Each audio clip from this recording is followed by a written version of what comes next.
Bermula dari sebuah peristiwa pada tahun 1969, ketika maskapai YS-11 dibajak oleh beberapa teroris. Saat melewati pesawat di atas provinsi Gangwon, Tae-in melihat kursi kapten kosong. Perwira pertama So Min-soo mengangguk padanya, mungkin mengisyaratkan bahwa dia tidak berdaya. Tae-in menduga ada seseorang di kokpit yang mengendalikan keputusan Min-soo. Saat itu, Tae-in diperintahkan oleh atasannya di Korea Selatan untuk menyerang pesawat ini guna melindunginya agar tidak memasuki Korea Utara. Namun, dia tidak melakukannya karena khawatir akan membunuh sebagian besar penumpang. Karena keputusan Tae-in di menit-menit terakhir, awak pesawat Korea Selatan dan penumpangnya dibawa paksa ke Korea Utara. Perwira senior Tae-in sangat marah karena ia membiarkan empati mengaburkan penilaiannya. Selain dia, banyak orang mengira Tae-in mengkhianati negara. Mereka juga melampiaskan kemarahan mereka dengan menyemprotkan pesan-pesan kebencian di rumahnya. Namun, Tae-in tetap tangguh melalui semua masalah ini, berkat dukungan emosional dari istrinya, Moon Young. Beberapa saat kemudian, 39 dari 50 orang yang diculik dari pembajakan pesawat dapat kembali ke Korea Selatan. Sementara 11 orang tetap ditahan di Korea Utara karena keterampilan khusus mereka. Pada tahun 1971, Tae-in menjadi perwira pertama untuk maskapai tersebut. Namun, kapten sebelumnya tidak pernah mengizinkannya melakukan pendaratan solo, mengingat sejarah yang rumit. Akhirnya, ia bergabung dengan Gyu-sik, kapten RF-27 di pesawat yang berangkat dari Bandara Sokcho. Sebelum lepas landas, Tae-in berbicara dengan Gyu-sik tentang pengawasan yang dihadapinya atas insiden tahun 1969. Ia menyadari bahwa tidak ada cara yang benar untuk menangani insiden itu. Jika ia menembak mesin dengan tepat, para penumpang mungkin telah meninggal. Jadi itu juga tidak akan menjamin keselamatan mereka. Namun, itu tidak penting dalam skema besar. Sayangnya, ia mempersiapkan perjalanan selanjutnya dengan Kapten Gyu-sik. Para penumpang bergegas masuk ke dalam pesawat, bersemangat dengan perjalanan mereka. Di antara mereka ada Yongdae, seorang teroris yang berpura-pura menjadi warga sipil biasa. Segera setelah pesawat lepas landas, Yongdae melemparkan bom ke dalam pesawat yang menyebabkan kekacauan. Pesawat kehilangan keseimbangan dan Gyu-sik mengalami cedera mata yang parah. Jadi Tae-in mencoba untuk mendapatkan kembali kendali.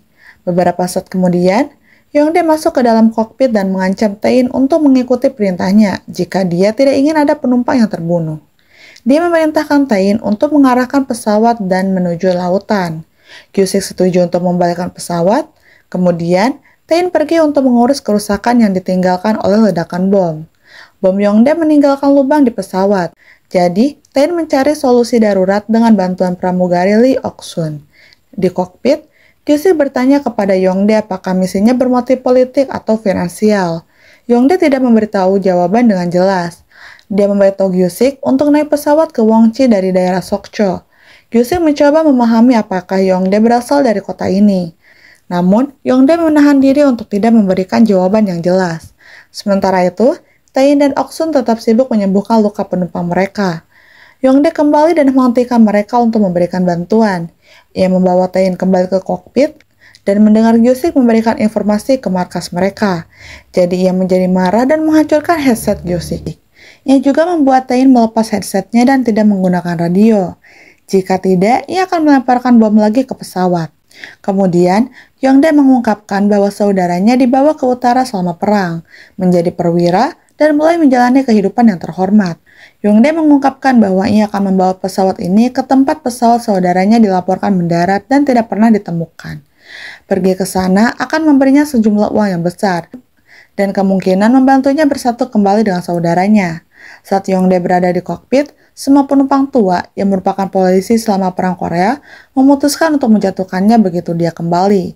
Penumpang lain menawarkan bantuan untuk rencana ini, namun saat harus bertindak, rencana itu menjadi bumerang bagi mereka dan melukai lelaki tua itu. Tae-in turun tangan dan menghentikan situasi agar tidak bertambah buruk. Saat Yongdae pergi, dia memberitahu Ok-sun untuk menghancurkan semua kartu identitas penumpang sehingga orang Korea Utara tidak akan mengetahui identitas mereka jika menangkap semua orang di pesawat. Melalui kelas balik, terungkap bahwa dia disiksa oleh petugas tempat karena dicurigai sebagai simpatisan komunis.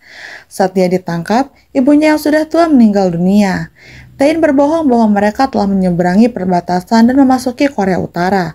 Ia berharap dapat mengelabui Yongdae sehingga mereka dapat mendaratkan penumpang dengan selamat. Yongdae segera menyadari tipuannya dan mengancam akan membunuh seorang remaja sebagai balas dendam. Ia mengarahkan pistol ke kepala remaja itu, membawanya ke kokpit, dan memaksa Tain untuk kembali ke udara tepat setelah ia mendarat. Tain menyadari bahwa pesawat tidak akan mendarat seperti yang mereka inginkan. Jadi taruhannya meningkat, ia meminta Yongdae untuk meninggalkan penumpang. Sebagai gantinya, ia setuju untuk mengorbankan dirinya sendiri. Beberapa saat kemudian, Yongdae melihat pesawat tempur Korea Selatan di sekitar pesawat mereka. Dalam keadaan panik, ia memaksa Tain untuk tidak mengikuti perintah atasannya. Ada ancaman lain dari pasukan Korea Utara yang mengepung mereka. Pesawat RF-27 diserang dari segala sisi. Pasukan Korea Selatan memperingatkan Tain tentang akibat memasuki Korea Utara.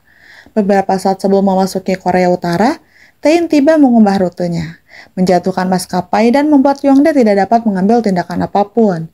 Begitu mereka mendapatkan kembali keseimbangan, Tain kembali ke area penumpang untuk menghentikan Yongdae agar tidak membuat kekacauan lebih lanjut. Tain berkelahi dengan Yongdae. Beberapa saat kemudian, petugas keamanan penerbangan menembak dada Yongdae. Saat Yongdae mulai berdarah, Tain menawarkan bantuan untuk merawatnya jika dia setuju untuk tidak membuat masalah lagi. Tepat saat itu, petugas keamanan menembak Yongdae lagi dan membunuhnya. Saat Yongdae menjatuhkan bom, Tain menyadari bom itu akan meledak. Jadi ia menyembunyikannya di balik penutup untuk melindungi penumpang. Meskipun kehilangan banyak darah, Tain kembali ke tempat duduk dan memastikan pesawat mendarat di pantai. Sementara penumpang keluar satu persatu, ia tetap duduk di tempat duduknya. Gyusik terus berbicara dengannya mengira ia masih hidup. Namun saat itu, Tain menghembuskan napas terakhirnya. Jadi di akhir film ini, kita melihat Tain melakukan pendaratan solo pertamanya. Meskipun ia menyelamatkan penumpang, ia meninggal secara tragis. Berkat dia, semua penumpang selamat. Namun, 11 orang yang diculik dari insiden pembajakan tahun 1969 belum kembali ke Korea Selatan hingga saat ini.